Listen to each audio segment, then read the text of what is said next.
우리 옆 사람하고 한번 인사하시겠습니다. 잠깐 얼굴 한번 보시고요. 덕담을 한번 해보시겠습니다. 뭐 부자 되세요. 뭐 행복하세요. 대박 나세요. 하시겠습니다. 감사합니다. 올 한 해 정말 주님께서 예배하는 여러분들에게 복된 한 해가 될 수 있도록 빚어주시기를 바라겠습니다. 지난해 가장 행복했던 사진 가운데 하나가 아마 이 송혜교 씨하고 송중기 씨하고 결혼식을 했던 사진인 것 같아요. 제가 보니까 두 사람 다 그 터져나오는 웃음을 참으면서 이렇게 있는 모습이 한참 이렇게 물끄러미 보니까 야 정말 사랑하나 보다 이런 생각이 절로 들더라고요. 저도 모르게 입가에 미소를 띠게 됐던 기억이 있습니다. 이태원에 있는 100억짜리 집에서 신혼생활을 출발한다고 그러니까 부럽죠? 출발부터가 정말 황금수저다 이런 생각을 하게 됩니다. 성경에 따르면은요, 우리 믿는 사람들도 세기의 결혼식의 주인공이라고 말씀하고 있습니다. 바로 요한계시록 19장에 나오는 어린 양의 혼인잔치입니다. 요한계시록 19장에 보시면은 신부가 교회이고 신랑은 예수님입니다. 그래서 예수님과 교회가 어린 양의 혼인잔치라고 하는 이런 세기의 결혼식을 하게 될 것을 말씀하고 있습니다. 우리는 그날을 기대하고 그날을 소망합니다. 교회와 예수님의 연합은 이미 창세기에서부터 아담과 하와의 결혼식을 통해서 상징해 놓으셨습니다. 이 신부를 얻기 위하여, 교회라고 하는 신부를 얻기 위하여 우리 예수님께서 목숨을 내놓으시지 않았습니까? 그러므로 교회에 대한 이 하나님의 애정과 관심은 매우 특별하다고 할 수 있습니다. 많은 성도들이 이 교회의 이 신비롭고 독보적인 존재를 잘 몰라요. 교회가 세간의 비판을 받고 있기도 하지만 그래도 주님께서 피로 값주고 사신 이 교회를 사랑하는 것은 하나님을 사랑하는 것이라 할 수 있습니다. 예수님은 성도들을 개별적으로 다루시지 않습니다. 교회에 이식하시고 한 덩어리 한 몸으로 하나님께서 그 교회를 사랑하시는 것을 통해서 생명과 충만한 것들을 공급해 주십니다. 그래서 교회를 벗어나서 신앙생활을 잘할 수 있을 것 같지만 이론상으로는 가능하지만 실제로는 불가능한 거예요. 우찌무라 간조라고 하는 일본의 전도자가 내 마음속에는 두 개의 제의가 있다 그랬어요. 하나는 지저스, 예수님이고 또 하나는 저펜, 일본이다 그랬습니다. 일본을 사랑하고 또 예수님을 사랑하는 이 사람이 잘한 것이 많습니다만 한 가지 잘못한 것이 있어요. 그것이 뭡니까? 교회는 필요 없다는 거예요. 예수님은 사랑하지만 교회는 필요 없다는 거예요. 교회를 가보니까 다 사람들이 모인 것이고 또 갈등이 있고 분쟁이 있고 시기가 있고 다툼이 있더라. 그래서 교회를 이제 멀리하는 소위 무교회주의 운동을 일으켰습니다. 근데 거기서 공부를 했던 우리 한국 사람 김교신이라는 선생이 그 우찌무라 간조로부터 배우고 한국에 돌아와가지고 소위 성서조선이라고 하는 잡지를 만들면서 무교회주의를 주창을 했어요. 그렇지만은 성경적으로 보면 그것은 틀린 것입니다. 성경은 우리가 CTS, CBS, C채널을 통해서 유명 목사님들의 말씀을 들으면서 혼자 은혜 받을 수 있어요. 그렇지만은 하나님이 공동체를 허락하셨고 교회라고 하는 것을 통해서 이제 피로 값주고 사신 주님의 교회를 통해서 우리에게 하나님의 복을 내려주시기로 계획을 하셨다고 하는 것입니다. 그래서 우리가 이 교회라고 하는 조직에 속해서 하나님을 예배하며 친교하는 것이야말로 하나님의 가장 큰 복인 것을 알아야 하는 것입니다. 이 복은 혼자서는 절대로 받을 수 없는 복입니다. 하나님의 세상을 돌보시지만 가장 좋은 것은 바로 이 교회를 통해서 성도들에게 돌아가는 것입니다. 그리고 역사의 끝날 교회는 예수님과 함께 완전한 영광을 받게 되는 것이고 또 요한계시록 19장에 있는 것처럼 어린 양의 혼인잔치에서 영원롭게 되는 것입니다. 내가 너를 영원롭게 하리라. 한 개인이 아니라 교회를 영원롭게 하신다고 말씀하고 있는 것입니다. 바로 그렇기 때문에 사도 바울이나 베드로나 또 사도 요한이나 다 교회를 바르게 세우는 일에 그토록 애를 쓰고 분투한 것입니다. 그러므로 여러분 교회가 복되면 성도들도 복됩니다. 반면에 교회가 사분오열되고 교회가 하나님의 은혜로 충만하지 않으면 성도들의 마음에도 금이 가는 겁니다. 오늘 본문 고린도 전서도 내부 분열로 몸살을 앓고 있는 고린도 교회에 바울이 편지를 보낸 거 아니겠습니까? 바울 사도의 이 절박한 심정, 교회를 하나 되게 하고 하자는 그런 절박한 마음이 오늘 성경에서 절절히 느껴질 수 있습니다. 오늘 말씀을 통해서 우리가 어떻게 참된 주님의 일꾼이 되어서 우리 자신과 교회를 잘 세워나갈지 깨닫는 복된 시간 될 수 있기를 바랍니다. 오늘 본문을 통해서 제가 크게는 두 가지로 말씀을 드립니다. 첫 번째는 우리의 정체성이 뭔가를 확인하자는 거예요. 그리고 두 번째로는 그 정체성이 일꾼인데요. 일꾼이라면 일꾼의 자세가 무엇인지를 또 네 가지로 말씀을 드리겠습니다. 먼저 우리의 정체성이 뭔가 하는 겁니다. 우리 1절 말씀 같이 한번 읽어보시겠습니다. 1절, 사람이 마땅히 우리를 그리스도의 일꾼이요 하나님의 비밀을 맡은 자로 여길지어다. 우리를 뭐예요? 그리스도의 일꾼이라는 겁니다. 우리 그리스도인들은 다 그리스도의 일꾼이에요. 어떤 유명한 사람, 어떤 특정한 한 사람의 일꾼이 아니에요. 엄기용 목사의 일꾼이 아닙니다. 그리스도의 일꾼인 거예요. 어떤 유명한, 어떤 위대한 사람이 있다 할지라도 그 사람의 일꾼이 아니에요. 우리는 모두 다 그리스도의 일꾼일 뿐인 것입니다. 근데 여기 1절 말씀을 몇 번 반복해서 읽다 보니까 복선이 있는 것처럼 느껴지지 않습니까? 왜 바울이 이 말을 했을까? 또 더구나 이 마땅이라는 말을 한번 생각해 보세요. 마땅히 우리를 그리스도의 일꾼으로 여겨야 된다. 이 얘기는요, 뒤집어 말하면 이 고린도 교회 성도들 가운데는 바울 일행을 그리스도의 일꾼으로 여기지 않는 사람들이 있었다는 겁니다. 그것을 전제로 하고 있는 거예요. 그래서 바울은 바울을 사도로 인정하지 않는 사람들을 염두에 두고 바로 이 1절 말씀을 하고 있는 것입니다.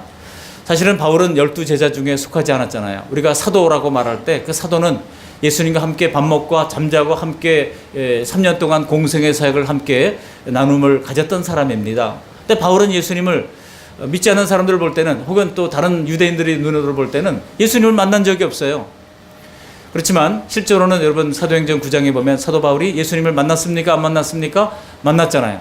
그래서 그가 아나니아를 통해서 감겨진 눈을 뜨게 되고 사도로 부르심을 받고 이제 사도로서 이방인을 위한 사도로서 세움을 입지 않았습니까? 이런 것을 사람들은 잘 믿지를 못했다는 겁니다. 그러니까 가는 곳마다 사람들이 말하기를 당신 사도 맞냐 하면서 계속 의문을 표했다는 겁니다. 바울은 들려오는 이런 소문에 대하여 자신이 고린도 교회를 세우고 섬겼던 일을 되짚으면서 자신의 그러한 삶이 바로 자신의 사도된 증거라고 말씀하고 있는 겁니다. 사도 바울의 편지 가운데 하는 부분이 그 앞부분의 1장 1절에서 사람의 뜻으로 말미암아 된 것도 아니요 오직 하나님의 뜻으로 말미암아 사도된 나 바울은 하면서 자신이 사도가 되었다고 스스로 자칭 사도라고 주장을 할 수밖에 없었다는 겁니다. 그러면서 대조적으로 이 고린도 교회 성도들의 미숙한 모습, 그것을 책망하고 있는 것입니다. 이런 배경이 오늘 본문에 깔려 있는 거예요. 오늘 우리는 사도 바울로부터 예수님의 일꾼이란 어떠해야 하는지를 발견하고자 합니다. 근데 여기 일꾼이라고 하는 이 헬라어 단어가요, 휘페레테스라고 하는 단어인데요. 이게 배 밑창에서 노를 젓는 노예들을 가리키는 말입니다. 노예들이 일하는 것, 일꾼이라는 뜻입니다. 휘페레테스. 그러니까 옛날에는 동력선이 없지 않습니까? 배가 나갈 때는 전부 다 그 배 밑에 보면은 노예들이 붉은 땀방울을 흘리면서 구호에 따라 가지고 이제 열심히 노를 저어야만 배가 앞으로 나갈 수 있었습니다. 또 오른쪽을 젓지 말라고 신호를 하면은 배가 왼쪽으로 돌겠죠. 또 왼쪽을 젓지 말라고 그러면은 오른쪽으로 돌겠죠. 이렇게 턴을 하거나 앞으로 진행을 하거나 멈추거나 하는 모든 것들이 다 사람들이 수동으로 그렇게 해야 했다는 것입니다. 얼마나 고된 노동입니까? 그 일을 하는 사람을 종이라고 그러는 겁니다. 그 일을 하는 사람이 바로 일꾼이에요. 바울은 자신을 그리스도의 일꾼이라고 얘기하고 있습니다. 그래서 과거에 우리나라에도 목사님들을 이제 그리스도의 종, 예수의 종, 주의 종 이렇게 불렀어요. 근데 이 주의 종이라고 하는 부르는 이 종이라고 하는 말이 말 그대로 종 아닙니까? 근데 이게 어떤 사람들은 종님이 있고 종놈이 있다고 그렇게 얘기하더라고요. 다 같은 종이 아니고 어떤 사람은 종님이고 어떤 사람은 종놈이라 그러는데 여러분 이 종이라고 하는 말과 더 어울리는 게 어떤 게 더 어울립니까? 님이 어울립니까? 놈이 어울립니까? 놈이 어울리죠. 종인데 종이 무슨 종님이에요. 주의 종님, 이게 말이 맞지 않는 겁니다. 우리는 다 그리스도의 종으로서 종놈으로 역할을, 제가 그 말씀을 참 깊이 묵상했던 어떤 계기가 있었어요. 그런데 깊이 묵상하다 보니까 나는 종놈이구나. 이걸 깊이 깨달았어요. 우리는 서로 섬기는 그리스도의 종입니다. 종놈. 또 여성들에게 또 그 말을 붙이면 또 이상하게 되니까 제가 말씀드리지는 않겠습니다만 우리는 종으로서의 자세를 가지고 서로 섬기는 사람이어야 맞다고 하는 것입니다.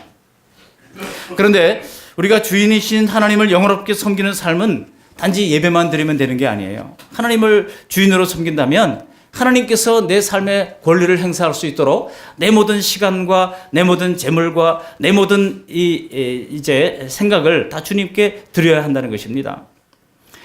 그렇지만 현대 기독교인들은요, 이 당연한 말씀을 싫어합니다. 왜냐하면 입으로는 예수님을 주님이라고 부르지만 여전히 내 삶의 주인은 내가 되어서 내가 신이 되어버리고 말았다는 것입니다. 하나님이 정말 주님이시라면 내게 주신 시간과 건강과 재물과 직장의 모든 권리를 최우선적으로 하나님께 드리고 하나님의 뜻에 맞추어서 내 뜻을 조정하며 살아가는 것입니다. 모든 성도들은 예수님을 주님으로 섬기는 종이고 일꾼인 것입니다. 마태복음 25장에서 예수님께서 달란트 비유를 통해서 누구에게는 1달란트, 누구에게는 2달란트, 누구에게는 5달란트를 나눠주시면서 장사를 시키는 것을 통해서 주님께서는 우리를 일꾼으로 부르신다는 사실을 알 수 있습니다. 우리 예수님께서 무슨 돈이 모자라서 그렇게 하시겠습니까? 우리 예수님께서 우리를 앵벌이 시키는 거 아니잖아요. 바울 사도는 디모데후서 2장 20절 이하에서 하나님의 집에는 큰 그릇과 작은 그릇이 있어서 다 주인의 뜻에 맞게 쓰인다고 말씀하고 있습니다. 그러므로 나는 성도는 맞는데 종은 아니다, 일꾼은 아니다, 이렇게 얘기할 수는 없습니다. 집에서도요, 아이가 어릴 때도 밥상을 차리는 연습을 시키지 않습니까? 숟가락이라도 놓아라, 그거를 시켜야 하듯이 하나님 나라에서도 성도들에게 각각 맡은 일이 있어야 하는 것입니다. 그래서 우리 교회는 영적 실업자가 한 사람도 없기를 바랍니다. 뭔가 맡은 일을 가지고 섬기고 봉사할 수 있기를 바랍니다. 그런데 이 일은요, 단지 의무만이 아닙니다. 장차 상속받을 나라를 위해 함께 일하는 상속자의 권리이기도 한 것입니다. 전능하신 하나님이 우리의 노동력을 착취하시는 그런 분이 아니지 않습니까? 바울은 1절 하반절에서 우리가 하나님의 비밀을 맡아 봉사하는 일꾼이라고 말씀하고 있습니다. 여기 비밀에 해당하는 이 단어가 헬라어로 무스타리온인데요, 영어로는 미스테리라고 번역이 됐습니다. 그야말로 하나님의 미스테리, 하나님의 계시, 하나님을 통한 구원의 계획, 하나님의 경영하심을 말하고 있습니다. 그것이 실체로 드러난 것이 바로 교회예요. 일꾼은 이 구원 계획이 이루어지도록 교회와 가정과 사회를 통해서 일을 하는 것입니다. 이 사명은 바울과 같은 전도자나 또 선교사나 목사 같은 분들뿐만 아니라 우리 모든 성도들에게도 있는 것입니다. 지난해 마틴 루터 세계 종교개혁 500주년을 맞이해서 전 세계 교회가 축하하고 환영을 하고 또 기념식을 했습니다. 그 마틴 루터가 이야기했던 그 중요한 골격이 무엇입니까? 바로 이신칭의 아닙니까? 우리가 노력을 통해서 의롭게 되는 것이 아니라 예수 그리스도의 이 십자가 보혈의 공로로 말미암아 은혜로 의롭게 된다. 그래서 믿음으로써 의롭게 된다라고 하는 이신칭의를 이야기를 하고 있죠. 근데 그와 걸맞게 또 하나 쌍벽과 같은 중요한 이제 요점이 있는데 그것이 무엇입니까? 바로 가톨릭 교회가 성도를 성직자와 평신도 계급으로 나누어 가지고 이렇게 이제 억압했던 것이 틀렸다라고 주장한 겁니다. 여러분, 하나님은 베드로전서 2장 9절에 모든 교회를 향하여 너희는 왕 같은 제사장이라고 말씀하지 않았습니까? 이것이 소위 만인 제사장주의입니다. 모든 모든 성도들이 성직자이고 모든 성도들이 만인 제사장이라야 옳다는 것입니다. 그러므로 교회에서 목사나 전도사는 하나님의 비밀을 맡은 말씀을 맡은 제사장직이고 평신도들은 그저 몸봉사, 물질봉사나 한다고 생각하는 것은 잘못된 것입니다. 바울이 하나님의 비밀을 맡은 자처럼 우리 모두는 하나님의 비밀을 맡은 자입니다. 그래서 결국은 모두가 다 교회를 세워가는 복음의 일꾼인 것입니다. 우리 옆 사람에게 이렇게 한번 얘기해 보십시다. 당신도 하나님의 일꾼입니다. 목사님만 일꾼이 아니에요. 당신도 하나님의 일꾼입니다. 우리 여기 수아도 하나님의 일꾼이야. 우리 수아 엄마 옆에서 예배 드리는데 어린이 예배를 거부하고 어른 예배, 정신 연령은 벌써 굉장히 성숙한 것 같아요. 그런데 하나님의 일꾼이에요. 수아도 하나님의 일꾼이에요. 그렇지, 수아야. 수아도 하나님의 일꾼이에요. 바울처럼 복음을 전해서 교회를 세우는 것도 하나님의 일이고, 교회의 일원이 되어서 교회를 더 굳게 세우고 지원하는 모든 봉사하는 것도 다 하나님의 일인 것입니다. 그러나 어떤 일이든 우리가 맡은 하나님의 구원의 비밀을 알아야 되죠. 구원의 비밀을 알지 않고서는 우리가 뭘 하는지를 알아야 일을 의미 있게 할 수 있지 않겠습니까? 그래서 내가 뭘 하는지도 모르고 이 비밀이 뭔지도 모른 채 그냥 봉사만 많이 하는 것은 결코 좋은 일이 아닙니다. 그렇기 때문에 먼저 부지런히 영적 지식을 배우고 힘써 지킴으로써 이 구원의 확신을 가지고 믿음의 분량 따라 봉사하는 것이 옳은 것입니다.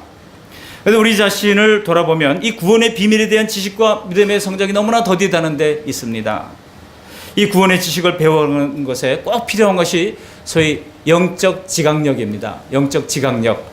우리가 IQ 테스트를 하잖아요. 그런 것처럼 이 스피리추얼 코디언트라는 것이 있습니다. 영적인 이 자각력이 있습니다. 사람이 무엇을 배울 때도 인식력이라고 하는 것이 대단히 중요해요. 옛날에 사람들이 실험을 해봤대요. 줄넘기를 누가 앞에서 시키면서 그 몇 번 세는지를 이제 헤아려 보도록 했습니다. 그리고 그 뒤에 뭔가를 막 지나가게 해봤다는 거예요. 그런데 줄넘기를 세느라고 뒤에 고릴라가 지나가는 것도 못 봤다고 다들 얘기하는 겁니다. 왜 그렇습니까? 주의 집중을 어디 하고 있었기 때문에 줄넘기 세는데 몇 번 하는가, 그거 세는데 집중하느라고 뒤에 뭐가 지나가도 못 봤다는 거예요. 여러분, 이것이 뭡니까? 우리가 주의 집중이 그만큼 중요하다는 거예요. 올바르게 인식하는 것이 중요하다는 것입니다. 영적인 지각력도 그런 거예요. 1년 내내 설교를 들어도 설교에 주의를 집중하지 않으면 뭘 들었는지 하나도 기억나지 않습니다. 성경을 여러 번 읽어도 주의를 기울여서 그 성경을 읽지 않으면 성경 통독 10번을 해도 우리가 성경이 뭔 얘기를 했는지 잘 알지를 못합니다. 그렇게 1년이 가고 5년이 가고 10년이 가고 20년이 가는 겁니다. 그래서 늘 강조하지만 우리의 신앙은 성경 지식에 기반을 두어야 한다는 것입니다. 존 칼빈은 얘기했습니다. 믿음의 근거는 거룩한 지식이지 경건한 무지가 아니라고 그랬어요. 경건한 무지. 이게 뭐예요? 닥치고 믿기나 해. 이런 말이 아니라 왜 믿는지를 알아야죠. 무엇을 믿는지를 알아야죠. 우리 믿음의 대상이 무엇인지를 알아야 하는 것입니다. 그러나 우리는 이 구원의 지식을 배워야 하고 평생 이 지식을 열심히 늘려갈 필요가 있는 것입니다. 구원의 지식을 이해하고 더 풍성히 알기 위해서는 날마다 성경을 읽고 기도하고 말씀대로 살아가고자 분투하는 것이 습관이 되어 있어야 합니다. 성공하는 것도 성공하는 길이 뭐 100가지가 있다 하더라도 그것을 내 삶의 습관으로 만들지 않으면 그 성공은 이루어지지 않는 것입니다. 그렇게 하나님의 비밀을 알아가는 기쁨과 예수님의 일꾼으로 살아가는 기쁨으로 점점 더 풍성해지는 저와 여러분들이 다 되시기를 주님의 이름으로 축원합니다. 우리의 정체성이 뭐라고요? 그리스도의 일꾼입니다. 어떤 유력한 사람의 일꾼이 아니라 그리스도의 일꾼인 것입니다. 두 번째로, 그렇다면 일꾼이라면 일꾼의 자세는 뭐가 되겠습니까? 오늘 본문에 보면 4가지 중요한 교훈이 숨어 있어요. 일꾼의 자세 첫 번째는 충성이라고 했습니다. 우리 2절 말씀 함께 읽어보시겠습니다. 2절, 그리고 맡은 자들에게 구할 것은 충성이니라. 이 말씀은 하나님의 일에 충성해라 하는 뜻도 있지만은 직역을 하면 이렇습니다. 그리스도의 일꾼이라면 당연히 충성하게 된다라고 하는 그런 의미예요. 그가 충성하는 것을 보니까 그가 그리스도의 일꾼 맞구나, 그런 의미쯤이라고 해석할 수 있습니다. 정말 하나님의 구원의 그 비밀을 알고 내가 그 엄청난 구원의 수혜자라고 하는 것을 아는 사람은 주님의 나라와 몸된 교회를 위하여 한결같이 충성하는 것입니다. 내 기분이나 내 환경에 동요하지 않고 내가 할 수 있는 것을 찾아서 꾸준히 이게 중요합니다. 꾸준히 1년이 됐든 10년이 됐든 꾸준히. 미국 전직 대통령 가운데 지미 카터 대통령이 50년째 주일학교를 교사로 봉사하고 있다는 얘기를 들을 때 얼마나 감격스러운지 몰라요.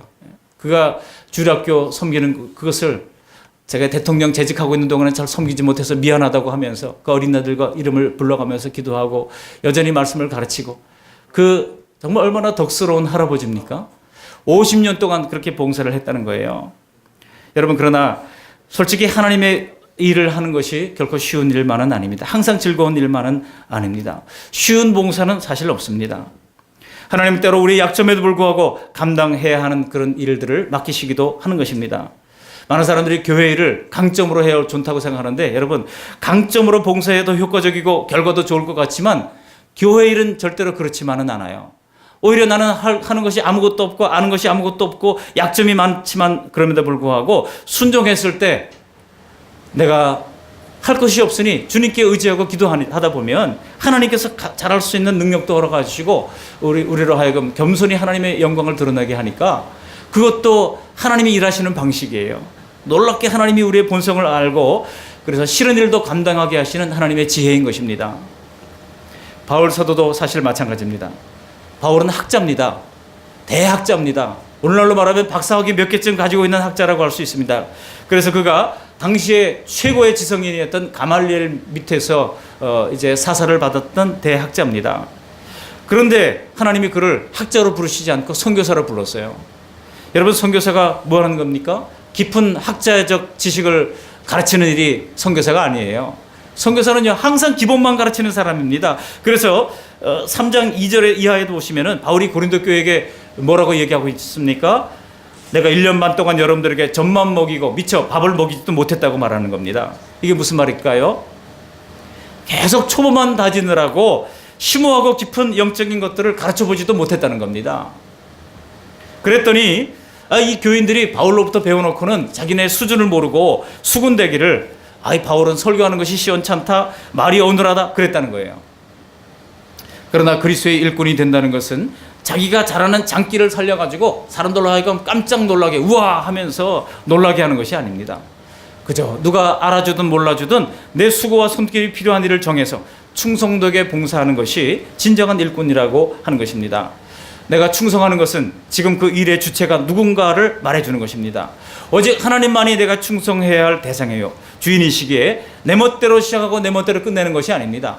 내가 봉사를 시작했으면 끝까지 주님 앞에 충성하듯 감당해야 하는 것입니다. 기분 내키면 하고 기분 내키지 않으면 그만두고 하는 게 아닙니다. 내가 동기게 된 봉사라면 좋을 때는 좀 해보다가도 누가 기분 나쁘게 하면 금방 시험에 들어서 그만두게 되는 것입니다.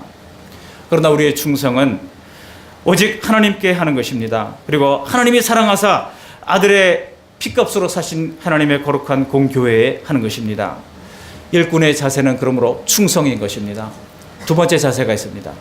일꾼의 두 번째 자세는 무엇입니까? 사람의 판단에 좌우되지 않는 것입니다. 한번 따라 하시기 바랍니다. 사람의 판단에 좌우되지 맙시다.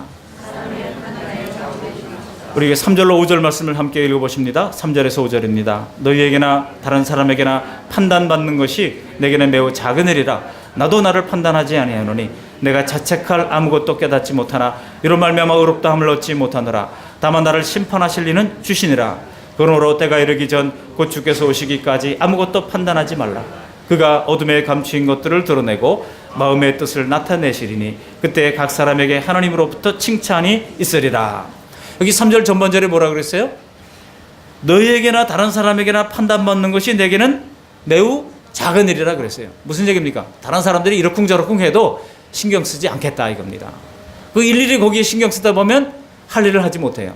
그래서 이런저런 판단을 받아도 이게 리더십의 코스트구나, 리더십의 대가구나 생각하고 그렇게 넘어가겠다는 얘기입니다.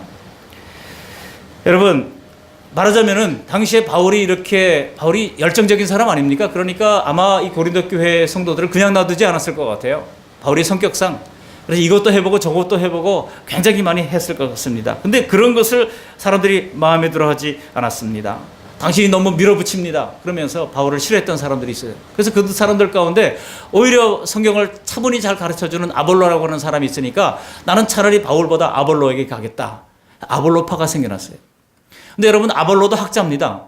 아볼로가 보니까 아볼로는 사람들을 가르치는 걸 좋아해서 이 교회를 신학교처럼 만들어놔요. 그래서 뭐 이런 모임 저런 모임 만들어놔요. 저도 교회에서 평신도들을 위한 이 성경 원어 성경반을 만들려고 그랬더니 우리 집사람이 교회를 신학교로 만들지 말라 그러면서 하지 말라고 극구 반대합니다. 그래서 지금도 못 하고 있어요. 사실 뭐 그렇게 어려운 것도 아닌데 히브리어 헬라 우리가 읽기만 해도 얼마나 좀 깊이 있게 말씀을 읽을 수 있는데 근데 이 신학교가 아니라는 거예요. 당신이 신학교 아는 거를 다 털어놓지 말라 그러면서 영어 쓰지 말아라 헬라 히브리어 하지 말아라 하면서 우리 아내가 얼마나 저를 닥달하는지 몰라요. 그래서 제가 좀 쉽게 가려고 애를 쓰고 있습니다만 그렇게 아볼로가 자꾸 성경 공부 만들어 놓고 하다 보니까 사람들이 아이고 좀 배우는 것도 그만하고 이제 좀 행동해야지 하면서 행동파 베드로에게로 간 사람이 있어요. 이 사람들이 고린도 교회에서 무슨 파가 됐어요? 베드로파가 된 겁니다. 근데 어떤 사람은 가만히 보니까 사람들이 바울파, 아볼로파, 베드로파 서로 나눠서 싸우니까 싫어가지고 이것도 저것도 싫고 나는 오직 그리스도파다 해가지고 그리스도파가 또 생겨났어요. 이렇게 4개의 파당으로 나뉘어가지고 이 고린도 교회가 서로 이전 투구처럼 싸우고 있었던 것입니다. 그러니 당시 사람들의 비판과 판단이 객관적 사실 때문이 아닙니다. 자기 주관적 판단 속에서 서로 정죄하고 판단하는 일들이 있었다는 겁니다. 우리가 주님을 위해서 교회를 위해서 봉사하다 보면 그렇잖아요. 오해를 받기도 하고 안 좋은 소리가 들리기도 합니다. 그래서 시험에 들어서 교회를 멀리하는 성도들도 적지 않습니다. 그리고 자기와 의견을 같지 않으면 틀렸다고 생각합니다. 자격도 없고 기준도 틀리면서 항상 남을 판단하고 따지려 드는 모습은 이게 아무래도 아담과 하와의 이 선악과를 잘못 따먹은 그 영향이 지금도 미치는 것 같아요. 여러분, 사람의 입맛이 얼마나 제각각입니까? 주방 봉사, 제가 늘 새벽마다 주일 오전 되면 주방의 평화를 위해서 기도합니다. 여러분 열심히 반찬 만들어서 가져왔는데 사람들이 이거 왜 짜다, 이거 싱겁다, 왜 고춧가루를 썼냐, 뭐 청양고추를 왜 썼냐, 뭐 이렇게 얘기를 하면서 얘기를 할 때 괜히 덜컥 겁이 나고 상처가 드는 겁니다. 여러분, 가족 간에도 왜 말다툼이 일어납니까? 내 방식과 다르다고 비난하기 때문이잖아요. 하나님이 워낙 우리를 서로 다르게 만들었는데 남이 내 방식과 꼭 똑같아야 되는 건 아니지 않습니까? 저희 가족 중에도요, 굴을 먹지 못하는 우리 구성원이 있습니다. 누구라고 말씀드리진 않는데 굴을 먹지 못해요. 이제 우리 아내가 열심히 음식을 해서 굴밥을 탁 만들어 놨는데 이놈이 안 먹는 겁니다. 안 먹는 거예요. 그래서 제가 불러가지고 이제 따져 보니까 옛날에 굴을 먹다가 배탈이 나가지고 아주 심히 아팠던 적이 있대요. 그래서 굴만 보면 그 생각이 나서 못 먹는다는 거예요. 그러니 누구는 오이를 먹지 못하고 누구는 당근을 못 먹고 누구는 카레를 못 먹고, 여러분 그거 정지하지 맙시다. 그런 대로 그렇게 받아주시면 되는 것입니다. 사람들은 다 성향과 기준이 달라요. 그래서 언제든 서로를 판단하게 되어 있습니다. 정말 자기와 안 맞아서 견디기 힘들 정도로 심각한 관계도 꼭 있어요. 그래서 10명 모이면 그중에 2사람 정도는 이제 나를 싫어하는 사람이라고 하는 통계도 있습니다. 그러니 그런 사람들의 판단에 신경을 쓰다가 항상 마음이 언짢고 불쾌한 마음으로 살 수밖에 없는 것입니다. 이럴 때 바울 사도의 노하우를 여러분 다시 한번 들어보시기를 바랍니다. 우리 3절 말씀 다시 한번 읽어보십니다. 3절. 너희에게나 다른 사람에게나 판단받는 것이 내게는 매우 작은 일이라. 그렇습니다. 나도 나를 판단하지 않는다. 좋은 일을 하다가 설령 남에게 비판을 좀 받아도 큰일 아니게 여기겠다는 거예요. 더구나 그는 여기 3절 하반절에 뭐라고 하죠? 나도 나를 판단하지 않겠다라고 하잖아요. 여러분, 남에게 판단받는 것도 힘들지만은 스스로를 들볶는 것도 더 힘들어요. 내가 왜 그때 그랬지? 그때 이렇게 머리를 쥐어 뜯으면서 내가 잘못했어 막 하면서 스스로 볶으면서 말이죠. 밤잠을 자지 못하는 경우들도 있습니다. 여러분, 우리 성도님들 가운데도 그런 경험들이 한두 번쯤은 다 있을 것입니다. 그러다 그럴 때 우리 바울이 멜리데 섬에서 그 팔을 물고 있던 뱀을 툭 털어버렸던 것처럼 이런 모든 걱정과 염려들을 툭 털어버리시기를 바랍니다. 정말 잘못한 일이라면 하나님 앞에 나아가서 회개하고 빨리 이제 사죄의 은총을 받는 것이 중요합니다. 우리가 자꾸 스스로를 볶는 것도요, 우리가 너무 내 잘못에 집착하는 것도 다 남의 눈을 의식해서 그런 것입니다. 하나님 앞에 나아가서 하나님 앞에 내 잘못을 진실하게 고백하면 의외로 빨리 이런 실패감에서부터도 벗어날 수 있는 것입니다. 우리가 하나님의 눈을 의식하지 않고 다른 사람의 눈만 의식하다 보면 절대 우리 마음에 평강이 없습니다. 그러나 우리가 하나님을 늘 의지하고 행동하다 보면 하나님을 의지하니까 불편할 것 같은데 오히려 사람의 눈을 덜 의식하게 되고 훨씬 더 자유롭고 훨씬 더 후회할 것이 적어지는 것입니다. 우리가 알면 알수록 하나님 앞이 제일 편해요. 어디가 제일 편하다고요? 하나님 앞이 제일 편합니다. 우리 한번 따라 하시기 바랍니다. 하나님 앞이 제일 편합니다. 날마다 하나님 앞에 들고 가시기 바랍니다. 하나님을 의식해서 말하고 행동하다 보면 사람과의 관계도 지금보다 훨씬 더 편해집니다. 바로 이것이 신앙 안에서 누리는 자유인 것입니다. 우리가 하나님 앞에서 올바른 양심으로 했다면 남의 판단에 신경 쓰지 않아도 된다는 것이 이 바울 사도의 선교의 노하우였어요. 물론 우리가 하나님의 불꽃 같은 눈을 의식하면서 남을 쉽게 판단하지도 못하는 것입니다. 그러니 이렇게 피차 판단하기를 끝내라고 바울이 말하고 있는 거예요. 우리 5절 말씀도 같이 한번 읽으십니다. 5절. 그러므로 때가 이르기 전 곧 주께서 오시기까지 아무것도 판단하지 말라. 그가 어둠에 감추인 것들을 드러내고 마음의 뜻을 나타내시리니 그때 각 사람에게 하나님으로부터 칭찬이 있으리라. 무슨 말씀입니까? 지금은 채점 매길 때가 아니라 충성할 때라는 거예요. 하나님의 일꾼은 충성합니다. 하나님의 일꾼은 판단받거나 판단하지 않습니다. 세 번째 일꾼의 자세가 있습니다. 세 번째 일꾼의 자세는 무엇입니까? 그것은 바로 이제 하나님 말씀 밖으로 벗어나지 않는다고 하는 것입니다. 여기 6절 말씀 같이 한번 읽어보시겠습니다. 6절. 형제들아, 내가 너희를 위하여 이 일에 나와 아볼로를 들어서 본을 보였으니 이런 너희로 하여금 기록된 말씀 밖으로 넘어가지 말라 한 것을 우리에게 배워 서로 대적하여 교만한 마음을 가지지 말게 하려 함이라. 기록된 말씀 밖으로 벗어나지 않는 것입니다. 이 기록된 말씀 밖으로 벗어나지 말라. 이게 제가 교회를 개척하면서 기도하는 가운데 하나님 주신 말씀이에요.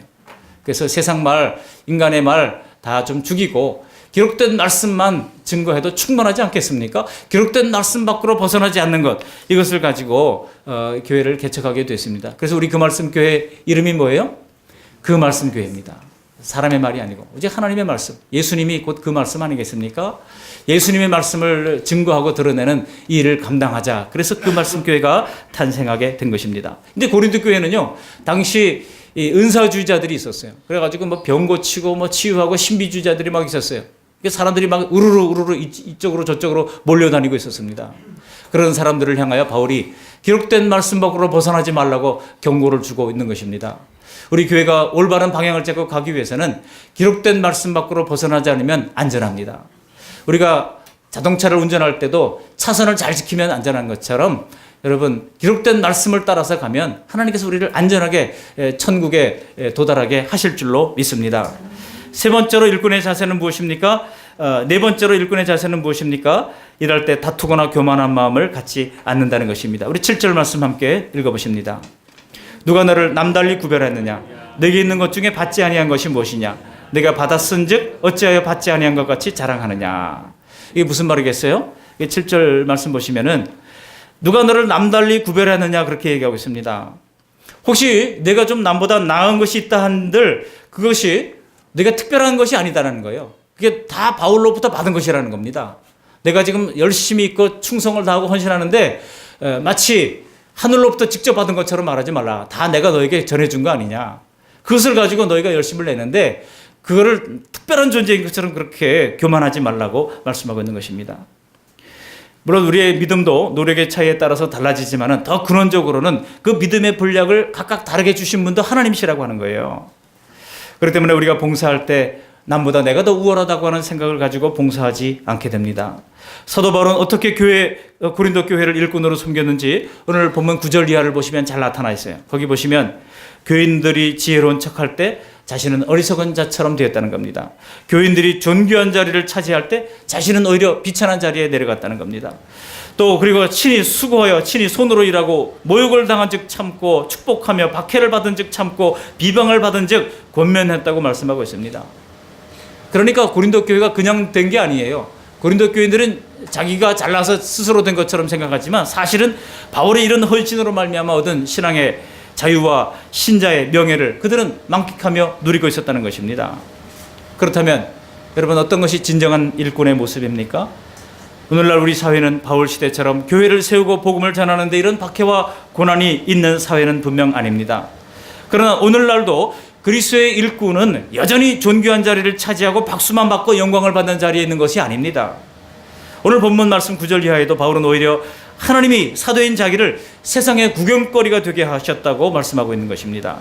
자기가 영광스러워지고 사람들에게 특별 대우를 받고 성공한 것을 일꾼의 증거라고 말하지 않습니다. 오히려 부당한 대우를 받고 온갖 곤궁에 빠져 있어도 일꾼의 짐을 벗어던지지 않은 것, 그 가운데서도 내게 맡겨진 사명을 잘 감당한 것, 이것이야말로 자기가 예수님의 일꾼의 증거라고 말씀하고 있는 겁니다. 마치 예수님께서 도살장으로 끌려가는 양같이 순순히 십자가에 오르셨듯이 예수님의 일꾼은 예수님의 모습으로 어린 양의 뒤를 따르는 것입니다. 예수님께서 그러하셨다면 그리스도의 일꾼된 모습도 마찬가지라는 겁니다. 그 수고에 대해서 우리 주님께서 오셨을 때 5절에 보시면 하나님으로부터 칭찬이 있을 것을 분명히 알라고 말씀하지 않습니까? 그렇기 때문에 바울은 너희는 그런 날을 본받으라고 당당하게 권고를 하고 있는 것입니다. 여기 16절 말씀 같이 한번 읽어보실까요? 오늘 본문 밖에 있습니다만 16절 말씀 같이 읽어보시겠습니다. 16절 그러므로 내가 너희에게 권면하노니 너희는 나를 본받는 자가 되라. 얼마나 자신감 있으면 너희는 나를 본받는 자가 되라. 아니면 고린도 교회가 얼마나 지금 망치고 있으면은 적어도 너희는 나 수준까지 좀 와야 되지 않겠느냐. 나를 좀 본받아라 이렇게 말하고 있는 것입니다. 우리가 주님을 믿고 따르고 헌신하지만 현재 자랑할 만한 성과가 별로 없다고 해도 반드시 하나님의 칭찬이 있다고 하는 것을 믿으시기를 바랍니다.